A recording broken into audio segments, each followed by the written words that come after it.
और इसी के साथ साथ आगे बढ़ रहे हैं, बात करेंगे अगली खबर की। राज ठाकरे ने ईद के दिन होने वाले महाआरती के कार्यक्रम को रद्द कर दिया है। ठाकरे ने सोशल मीडिया में लिखा कि ईद की वजह से मन से कार्यकर्ताओं को महाआरती नहीं करने का आदेश दिया जाता है। आपको बता दें कि राज ठाकरे के अयोध्या जाने की चर्चा जोरों पर है। मुंबई के कई हिस्सों में सोमवार सुबह पोस्टर बैनर लगाए गए हैं जिनमें अयोध्या चलो का नारा दिया गया है। महाराष्ट्र नवनिर्माण सेना ने कार्यकर्ताओं से 5 जून को अयोध्या चलने का आह्वान किया। हालांकि राज ठाकरे के अयोध्या दौरे को लेकर मनसे ने कोई आधिकारिक बयान जारी नहीं किया है।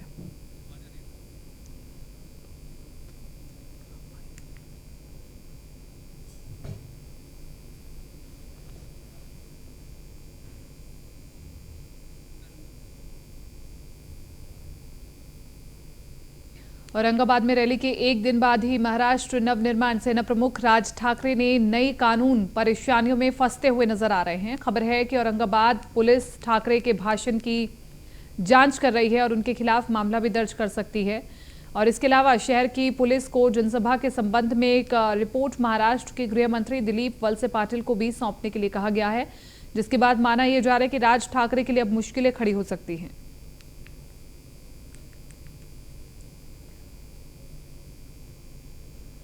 कोल्हापुर जिले के हाथकणंगले तहसील के खोची गांव में पिछले 7 महीने से पहले मासूम बच्ची से रेप के बाद हत्या करने वाले दरिंदों को कोल्हापुर कोर्ट ने आजीवन कारावास की सजा सुनाई। आपको बता दें कि इस पूरे केस में बड़गांव पुलिस ने अहम भूमिका निभाते हुए पुख्ता सबूत कोर्ट में जमा किए।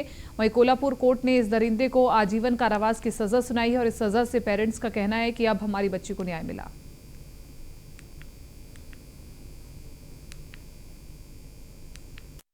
पिछले 7 महीने पहले कोल्हापुर जिले के हाथकणंगले तहसील के खोची गांव में एक दिल दहलाने वाली घटना हुई थी।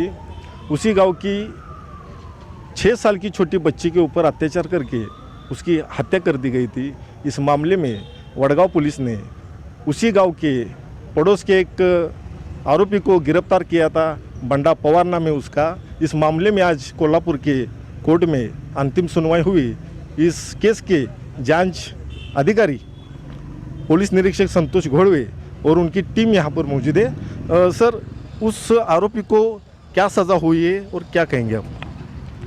जो खोची गांव का जो केस हुआ था जिसमें सेक्शन 302, 376, 364 और पोक्सो के विभिन्न सेक्शन के अंदर चार्जशीट दायर किया था, उसके अंदर कोर्ट ने आज आरोपी को दोषी मानते हुए 302 में आजन्म कारावास, मतलब जब तक नेचुरल डेथ होती नहीं तब तक कारावास, उसके बाद 376 में भी सेम इम्प्रिजनमेंट दिया है।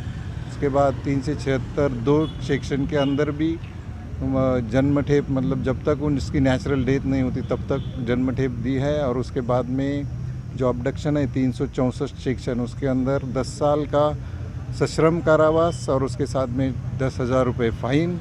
और सेक्शन 377 के अंदर भी 10,000 रुपये फाइन और 10 साल का सश्रम कारावास, इस तरह की सज़ा सुनाई है। और ये इसमें एक स्पेशल चीज़ ये है कि मतलब 3 उसके लिए जन्म ठेप है जो आजन्म कारावास है, 3 सेक्शन में तिहेरी जन्म ठेप आप उसको बोल सकते हैं। सुबह से ही कोर्ट के बाहर खोची गांव के सभी नागरिक, उस पीड़ितग्रस्त बच्ची के माता पिता यहाँ पर आए हुए थे। सबको लगता था कि उस दरिंदे को फांसी की सज़ा होगी, लेकिन न्यायालय व्यवस्था ने उन्हें आजन्म, उस आरोपी को आजन्म कारावास की सज़ा सुनाई है। ऐसी घटनाएं बार बार ना हो, इसलिए सरकार ने कठोर से कठोर से इन्हें सज़ा देने की ज़रूरत है। न्यूज़ 1 इंडिया के लिए जय कराड़े, कोल्हापुर। राज्य सीईटी के जरिए उच्च शिक्षा विभाग और तकनीकी शिक्षा के लिए शैक्षिक सत्र 2022 से 23 के लिए अलग अलग कोर्स की परीक्षा तिथि बदलकर संशोधित शेड्यूल जारी किया गया है। और महाराष्ट्र सीईटी में भाग लेने वाले सभी अभ्यर्थी कॉमन एंट्रेंस टेस्ट सेल की वेबसाइट पर जाकर सीईटी का रिवाइज्ड शेड्यूल देख सकते हैं।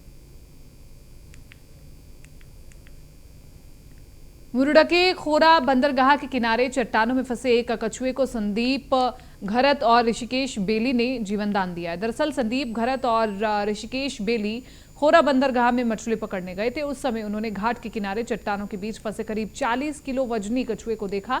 फिर उन्होंने कछुए को पानी के सहारे समुद्र का पानी कछुए समुद्र में छोड़कर जीवन दान दिया।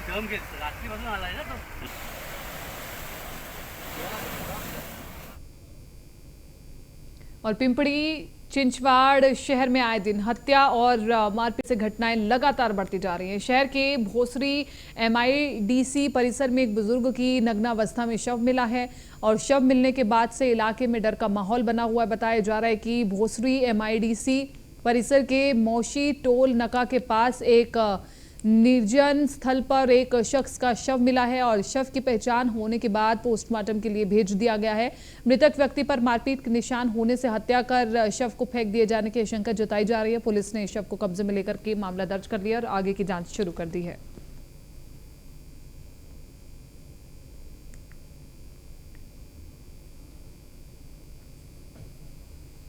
थाने के मुमरा में शांतिपूर्वक तरीके से ईद मनाई गई है और ईद के इस त्योहार पर शांति और भाईचारे का संदेश भी दिया गया।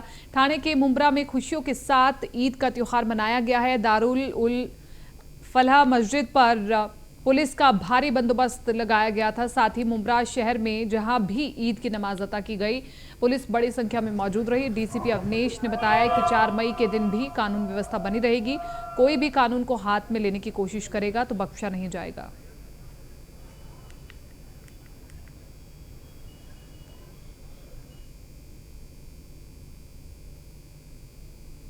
नांदेड़ में साप्ताहिक न्यूज़पेपर के संपादक की निर्मम हत्या कर दी गई है। संपादक की हत्या उनके पड़ोसी ने ही की है। आरोपी पड़ोसी ने तेजधार हथियार से संपादक की हत्या की है। आरोपी के खिलाफ हत्या का मामला दर्ज कर 2 आरोपी को पुलिस ने गिरफ्तार कर लिया। बताया जा रहा है कि मृतक का नाम प्रेमानंद जौधले है और मृत प्रेमानंद जौधले के पड़ोसी कृष्णा हतागले को प्रेमानंद के गाने की आवाज कम करने को लेकर के विवाद हुआ था, जिसके बाद आरोपी पड़ोसी ने संपादक को चाकू से गोदकर उसकी हत्या कर दी।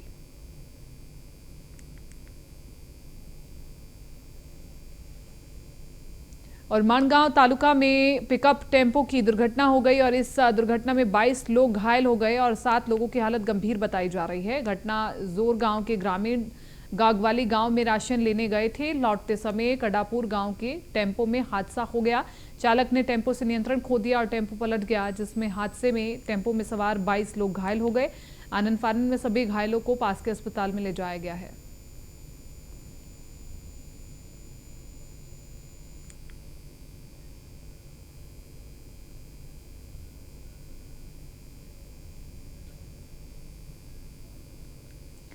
पुणे शहर में सांस्कृतिक भवन के निर्माण कार्य के दौरान स्लैब गिरने से हादसा हुआ है। इस दुर्घटना में 1 मजदूर की मौत हो गई है, जबकि 5 मजदूर इस हादसे में घायल हुए हैं।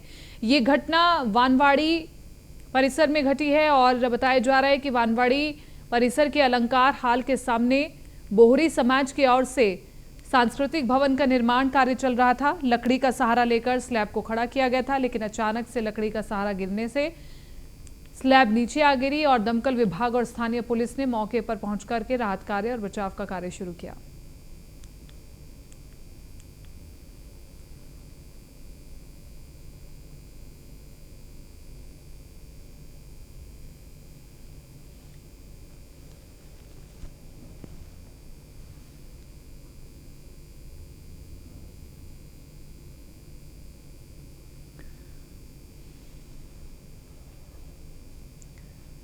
पुणे से पूरी खबर हम आपको बता रहे हैं, जहां पर एक वानवड़ी परिसर में हादसा हो गया। सांस्कृतिक भवन के निर्माण के दौरान ये हादसा हुआ है। स्लैब को लकड़ी के सहारे खड़ा किया गया था, लेकिन लकड़ी सरकने की वजह से स्लैब गिर गई, जिसमें कई मजदूर इसकी जद में आ गए हैं।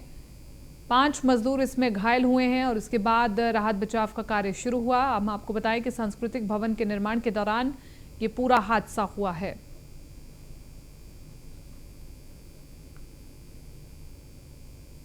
मेरठ शहर में ईद उल फितर के अवसर पर मुस्लिम समुदाय के लोगों ने एक साथ आकर के शाही ईदगाह और जामा मस्जिद व्यवस्था समिति के ईदगाह मैदान में नमाज अता की। कोरोना नियमों में ढील के चलते मिरज और ग्रामीण क्षेत्रों से हजारों की संख्या में लोग नमाज पढ़ने आए। शाही ईदगाह और जामा मस्जिद प्रबंधन समिति के अध्यक्ष और सभी ट्रस्टियों ने पिछले कई दिनों से ये कोशिश की कि कोई भी विवाद न हो। इस मौके पर जिला पुलिस अधीक्षक दीक्षित कुमार गेडाम भी वहां पर मौजूद रहे।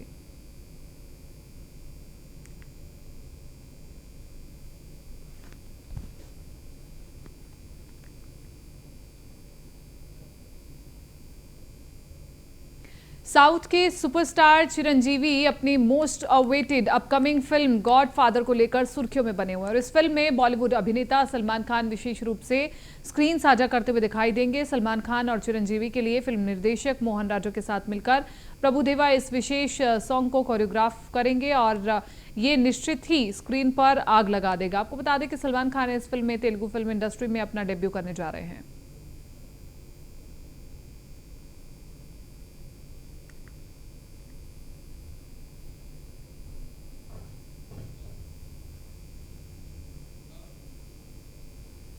अजय देवगन की फिल्म रनवे 34 और टाइगर श्रॉफ की हीरोपंती 2 की रफ्तार बॉक्स ऑफिस पर धीमी पड़ गई है। सिनेमा हॉल में अभी भी केजीएफ चैप्टर 2 को देखने के लिए लोग उमड़ रहे हैं। वहीं हीरोपंती 2 ने वीकेंड के आखिरी दिन यानी संडे को सिर्फ 1 करोड़ की कमाई की। दूसरी ओर रनवे 34 का प्रदर्शन इससे थोड़ा बेहतर रहा और रनवे ने 2.5 करोड़ रुपए कमाए। दूसरी तरफ केजीएफ 2 ने इन दोनों फिल्मों के कलेक्शन को मिलाकर के भी ज्यादा कमाया है और बॉक्स ऑफिस पर 4 करोड़ का बिजनेस किया है।